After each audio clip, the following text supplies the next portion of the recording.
Hello everyone, good morning. It's morning for me. Good afternoon, good evening, whatever it is for you. Today, I am going to film my first ever craft with me video. I asked you guys on Instagram what journal you would prefer that I do next, and Snow White won. And I'm happy to do that with you. And then I asked if you'd be interested in seeing how I make my journals. And 100% of people said yes. It was overwhelming. So I'm so excited to be doing this with you today. Let me preface this by saying this is just the way I do things. I hope this is helpful. We'll be able to construct a fairy tale journal start to finish. So this is really exciting. As you can see, I have my book board ready to go. I have 5 sheets. I have 2 for the front and back covers each. And then for the spine, I'll need this, and then I'll need parts of this for the spine. So if you're gonna follow along, you could use bookboard, you could use chipboard, you could use layered cardboard, you could use kind of a gutted book, shell, hardcover book.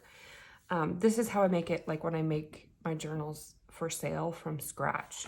So this is what I'm using today.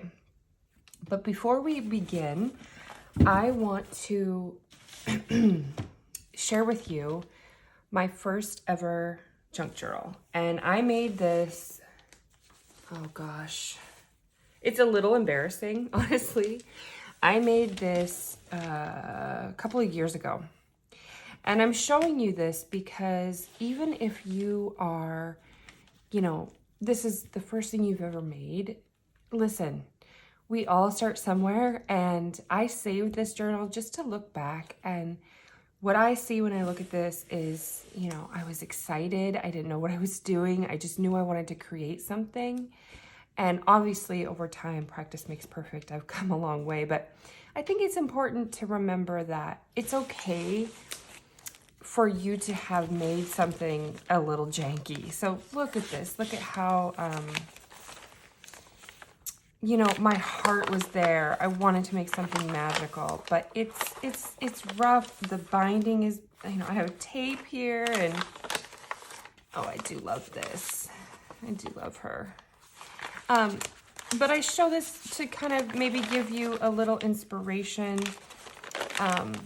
about, where I started and then where we are at now, which is obviously, I make large junk journals and I sell them.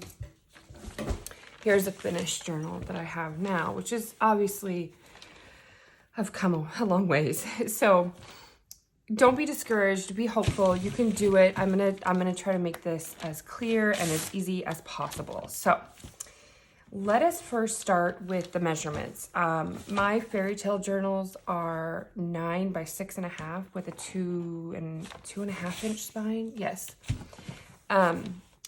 Unfortunately, my ruler broke. My kiddos broke my ruler. So I am going to use this journal as a reference. If you have a ruler, that would be a lot easier. This has actually been sold. But my customer wants me to hold it for her and not ship it yet. So I'm just simply gonna line this up as best I can. Make sure I'm in frame for you. Here we go. And then I'm gonna mark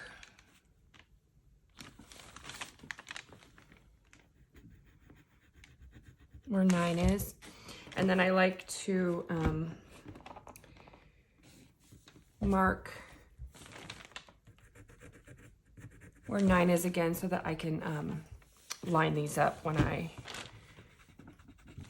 actually go to cut it. So next I got to do 6.5 inches. So hopefully I'll only have to use this book for one of these sheets, and then I will be able to use what I cut as my guide. This is not ideal, but I can do it. Okay, so here I have the measurements. I'm just gonna use another piece of chipboard to draw my actual line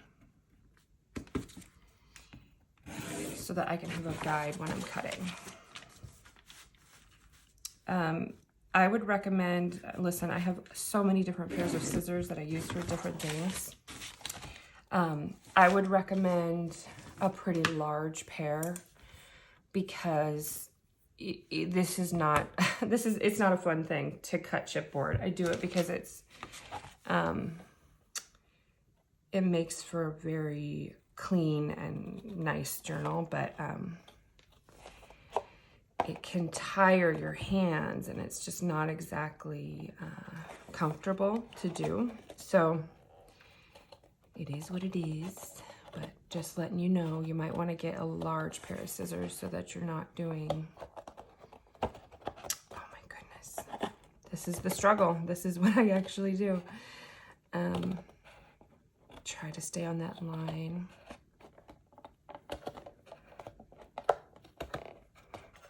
Get myself to that edge.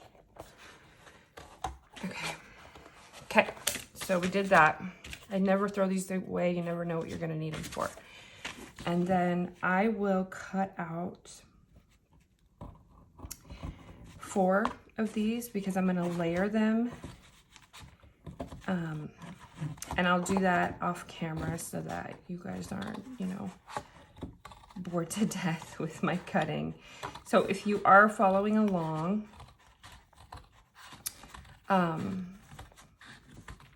you know, cut out 4 of these. I mean, you could probably do it with 1, but for me, I like it to be a pretty solid cover.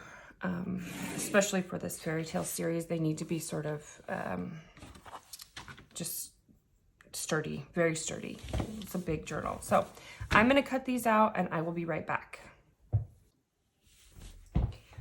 Okay, I'm back. So I have 4 pieces of bookboard, my 2.5-inch spine, which I'm only going to do 1 layer, and I'll tell you why in a minute. And then I have my little ridges. So first thing to do is and I have cotton and glue and water and a towel and a paintbrush. Okay, so first thing I need to do is attach these to themselves. I am going to just use craft glue because this is in the middle of 2 heavy pieces, so I don't need to worry about it seeping through. My favorite glue, I mean, I should buy stock in this glue. It's a love-hate because it gets a little wily at the end, but this glue is clear, forgiving. You can work with it for a minute and then it dries and it's like, it's over. So, but you can work with it for a few minutes, which, you know, crafting, there's mistakes that happen. So that's important. So I am just going to line this. This is really how I do it, guys. I want to make sure I get the edges pretty good and then in the middle.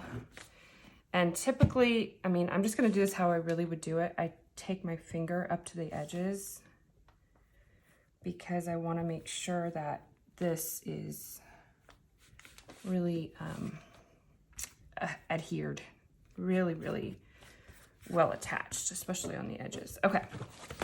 So then we will place this. Oh, my dog hears us. Hi, Ruby. Okay. Okay, so it'll seep out the edges a little bit. See how I can move this a little bit? That glue will give you a few minutes to kind of make adjustments. Press it down. I always have glue on my fingers. This is like, people always think that I have like really dry skin, I think, because I always have that clear glue on my fingers. Okay, we'll do the second one. So I always start with the cover because I feel like your cover really does need to set the tone of what's inside, especially if you're selling journals. You know, it's important. The cover is like probably my favorite part, actually. I really had to think about it. Now, if you were not going to do a painted cover, which this will be, you could simply probably use tape to attach the spine, like book tape, and then, or Tyvek, you could use Tyvek. I've used duct tape before when I had a really thick fabric that I was going to cover it in. Just something really strong. And then when you cover it in fabric, it's very forgiving. I mean, it's like the easiest way to do it. But for these journals, because they're fairy tale, I want them to be hardcover and painted. So I know you see this cotton, you're like, how is that a hardcover? Just trust me, trust the process. Okay, I have my two sides. Now let's do these. I'm just gonna place these bottom. I'm gonna put this one in the middle. I think that one's a little slimmer. It does not have to be perfect. Obviously I try to get it as perfect as I can, but you know, that's not always 100% possible. And I'm talking slight imperfections on the ones I sell anyway, are okay, because, you know, it is a handmade journal. So if there's a centimeter off on the ridges on the spine, I think that's okay. I think it's okay. So, okay,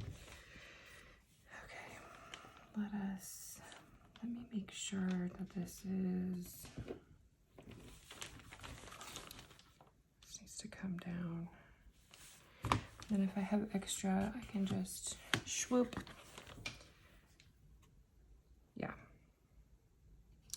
Okay, so that needs to dry for a second, but we can move on to this part. So let's just do one at a time.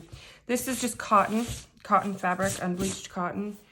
Like I said, if you're gonna do a fabric covered journal, then this would be way different, way easier, much easier. But because I'm doing a hardcover, I need to stretch this cotton to get it as flat as I can against this chipboard. So I'm actually gonna flip this over. It looks a little damp because I ironed it. And what I'm gonna do is I'm gonna use a white glue to attach this, and I'm gonna use a little bit of water so that I can use as little glue as I possibly can, because I don't want it to seep through. Water seeping through is different than glue clumps seeping through. So, do you like my closure? Pretty high tech over here. So this glue is not as forgiving as my 3-in-1. It dries very quickly, which is why I'm using water to kind of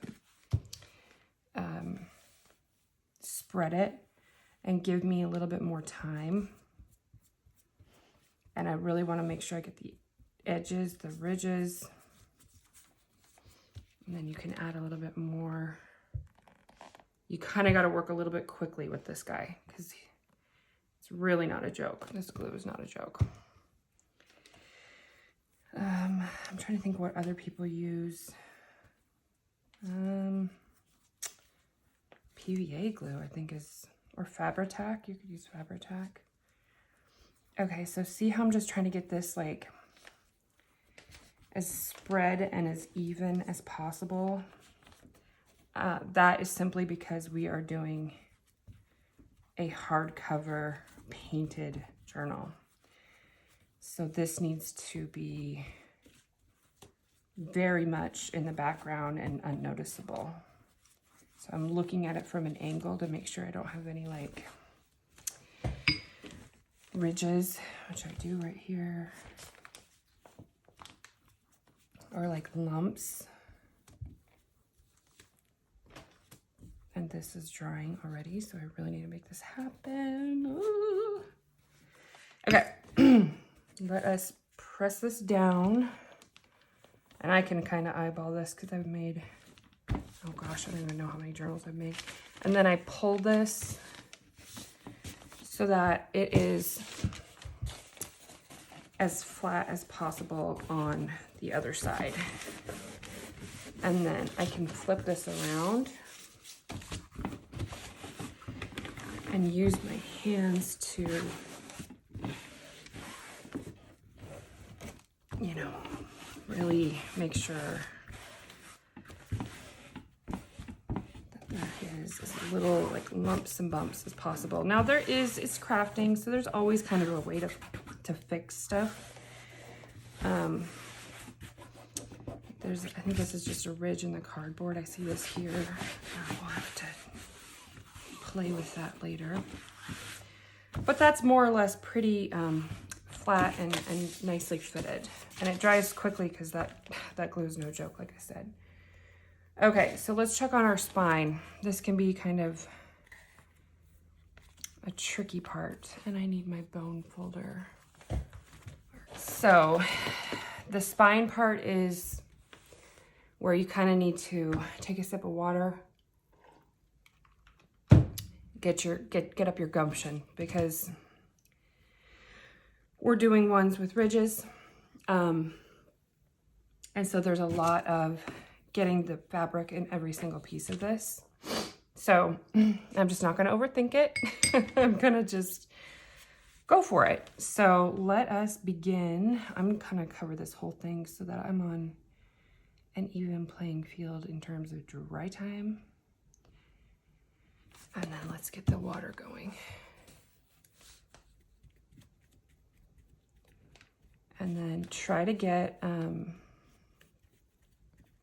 all the ridges. Like on this side, it's okay that I'm getting glue on this cotton, by the way. It's like not really a big deal because it's all gonna be glued together.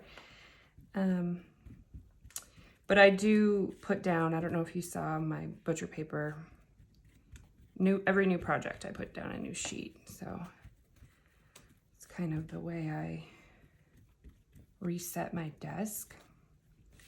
Do you guys have a crafting section in your home, or do you kind of just do it wherever? For a long time I was just at the dining room table, and then when I started really selling them on Etsy, I had to dedicate a space. Okay, so I'm putting this close, but not exactly right there, up against, see how there's a little bit of a space? And actually that might be a little too much. Okay, yeah, that's about perfect. Okay, let's flip this around and get to work quick on this. So I'm giving it the edge it needs. And then I'm gonna work this fabric into these ridges, which is not 100% easy. You can see the stress in my voice. I just wanna make sure it gets glued down and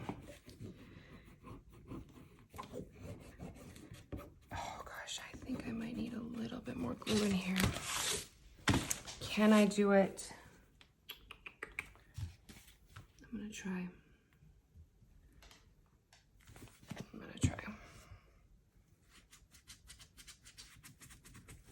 Let's work with that. Let's see.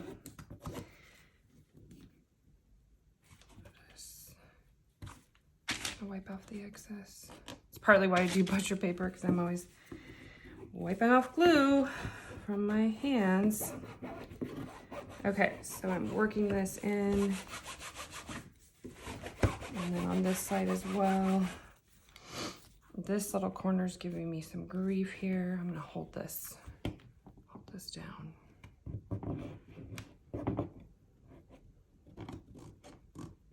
Sometimes you just have to make it obey.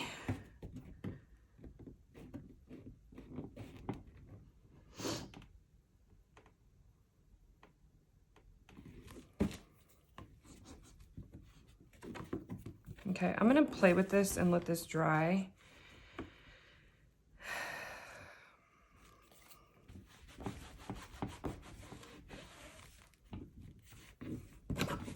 I'm gonna give a little bit more in this corner too.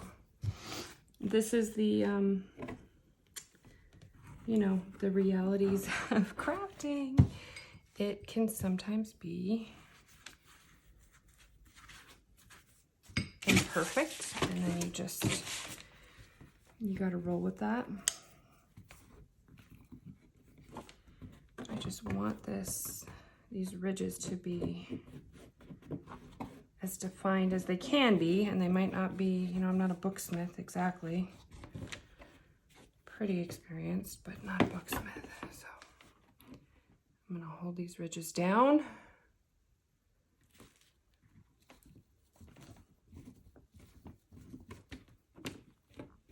The problem is I'm stretching this fabric, and so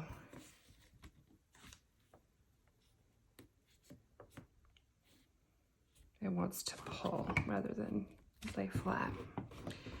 So as I'm doing this, let me just chat with you. I have the house to myself today. Well, this morning. My kids are at grandma's, which is nice. We're gonna be traveling for Thanksgiving, so my husband's mom wanted to see my kids before we leave. Okay, I think that's as defined as I'm gonna get that. But I think it looks good, and when everything's said and done and I define this with distress inks and gold wax and everything else, it's gonna be good. Okay, let's do the other side. Okay. Now, a little tip from me is I try to line up the uncut edges of the book board, meaning the corners that were pre-cut, rather than the edges that I cut. See, I cut this edge. I put those in the middle, and then the ones on the outside are the ones that are already like cut. It just makes it look a little bit, it's more perfect that way. If you care about those things, I'm a little, you know, especially when it comes to selling things. I want it to line up really nice and, you know, be as lovely as possible. I've really loved creating these fairy tale journals. I like the way they came out. I was a little intimidated at first, like, can I do this? Is it going to be kind of aligned with my vision and my style? But once I did Sleeping Beauty, I was like, okay, I can do this. Like, I like the way what I have in my head is translating. Okay, so now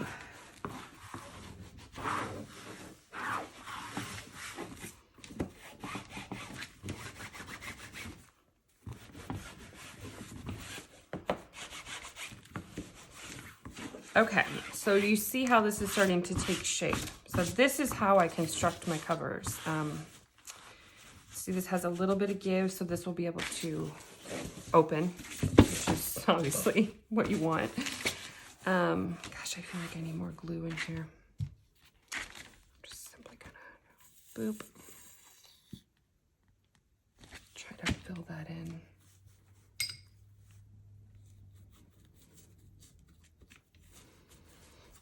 If you have an instinct to do something, I say do it. I'd rather do it than leave it.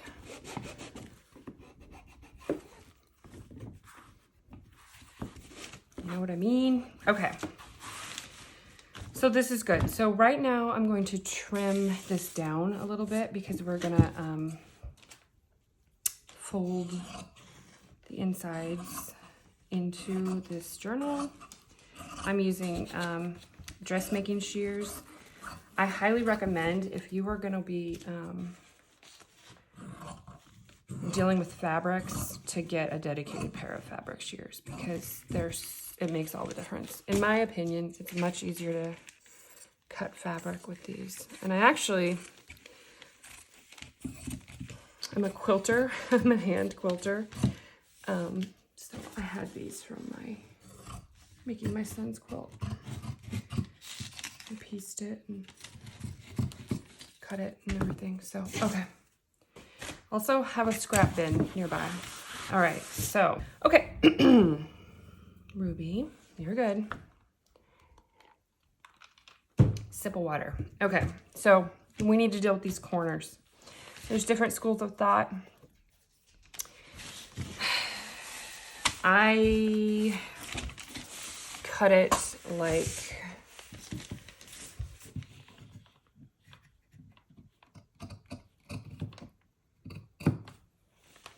this,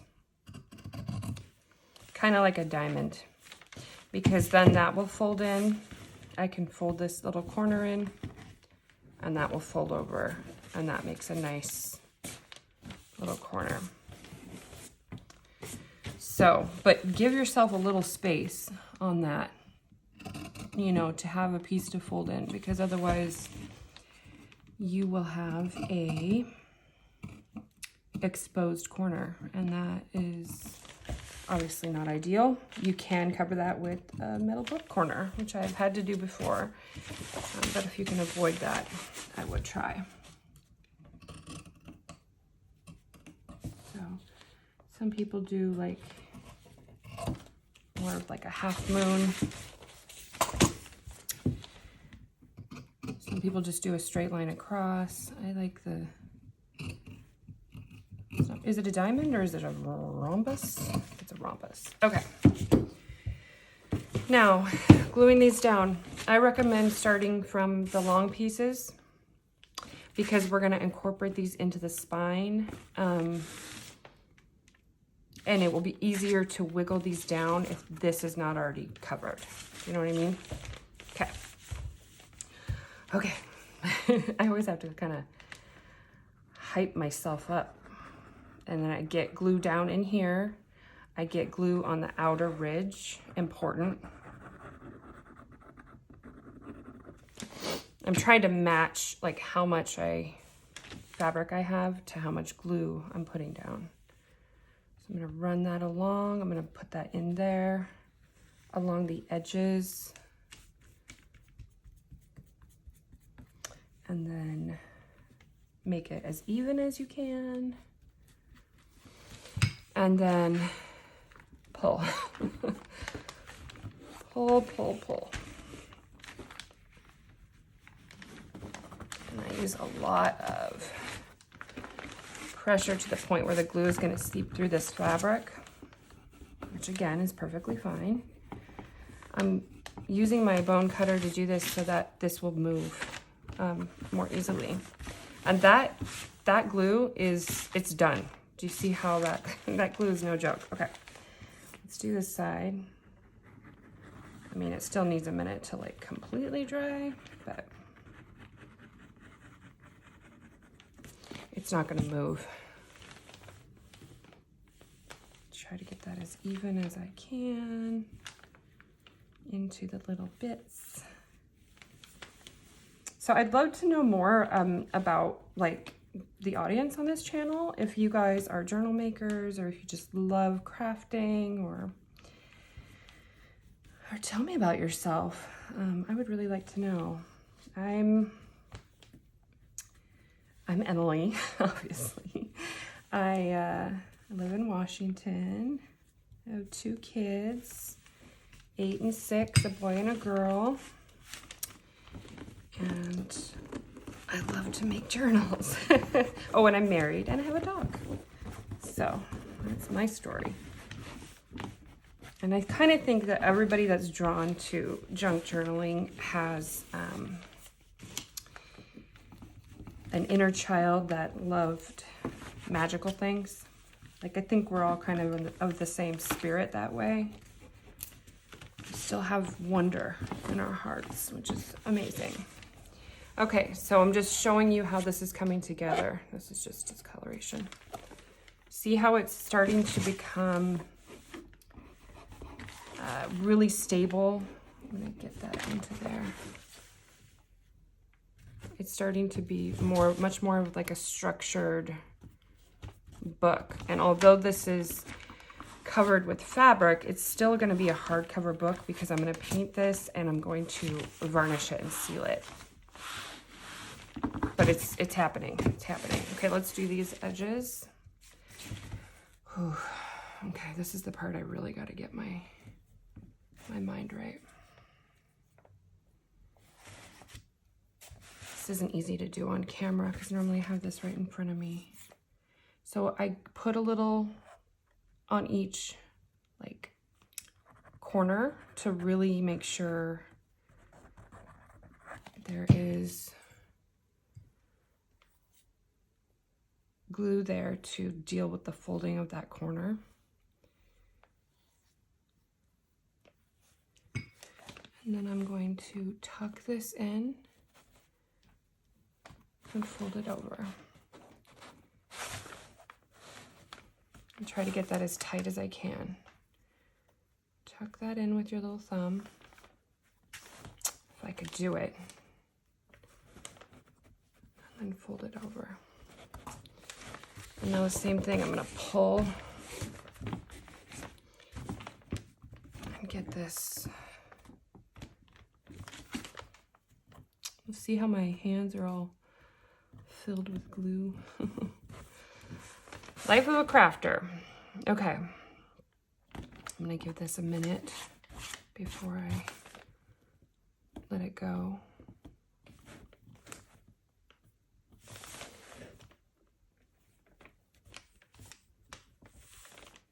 Okay, let's do the other side. Whew. It's a little nerve-wracking, not gonna lie. Okay, so let's talk about my vision for this cover. In terms of a color story for this Snow White, what I see is lots of red, white, green, and gold. So I am really trying to debate on what color I paint this journal. I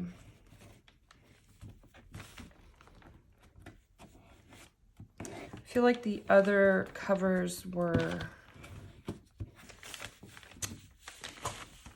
a little bit more obvious to me.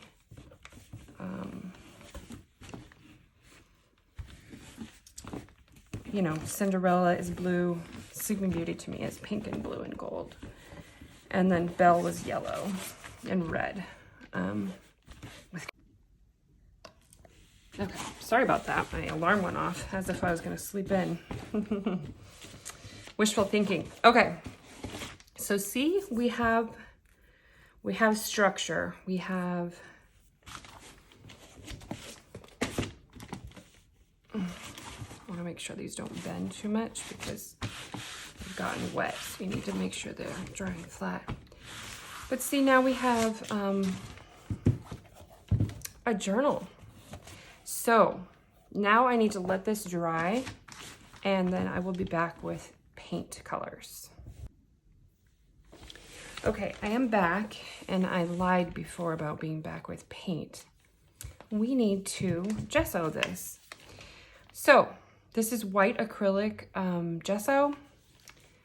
This is my favorite one. What is this? Art Alternatives. Oh, can we get this open? Come on. There we go. Okay, it's white.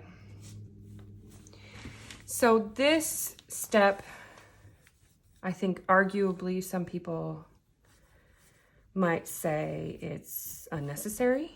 Some people would probably argue that this is unnecessary. I disagree. I think it makes for a lovely surface to paint on. And it sort of evens out texture that might be in your fabric. You know, this is just cotton, but I don't know. I just think it makes it, it perfects it a little bit, I guess is what I should say. So I'm gonna paint this whole thing and then I may do a second coat.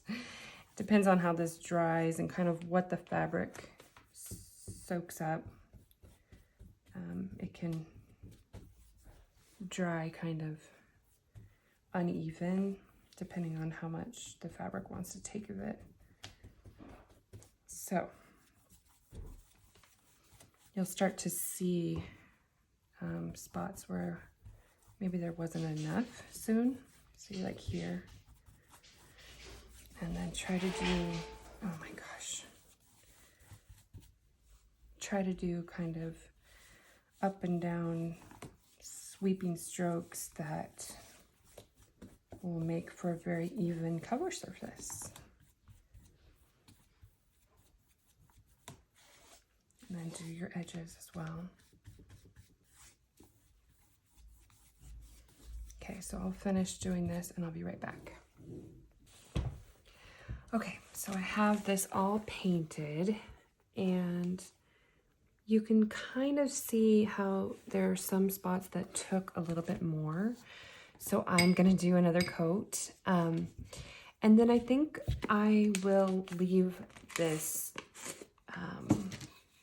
the rest of the painting of the cover for the next video, because that's going to be a whole thing in and of itself. I mean, the covers, I go kind of crazy with them. So I think that we leave this video as like a constructed and prepared journal cover, and then move on to decorating it and such in the next one. And I kind of need to think honestly about my vision. I tend to not know, and then it kind of hits me, it comes together. So I gotta, go through that artistic process, I guess.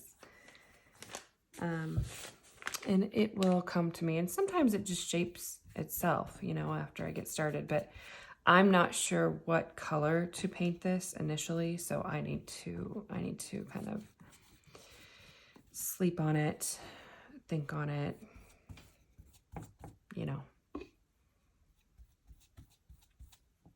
Sometimes I instantly have a vision, and then sometimes it takes me a second. I want to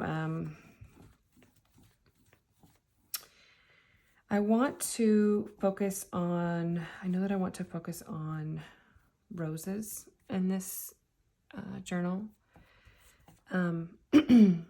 Snow White, to me, do you guys remember Snow White and Rose Red? It's like a similar fairy tale. And I don't know, I just think that the roses will really